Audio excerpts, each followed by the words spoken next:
Tuan-tuan, orang pertama yang kita ingat bila kita masuk syurga siapa, tuan? Siapa? Kita fikirkan ayah dan ibu kita. Yang kedua, isteri dan anak-anak kita, ahli keluarga kita. Mencari-cari kita di dalam syurga, yang tu yang akan berlaku. Memang itu yang akan berlaku.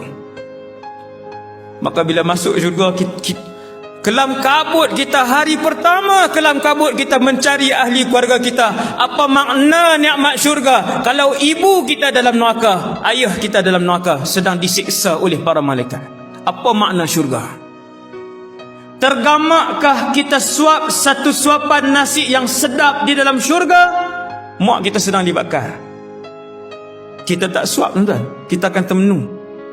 Wahai orang-orang yang beriman, pelihara diri kamu, wa ahlikum, dan ahli keluarga kamu daripada api neraka Allah.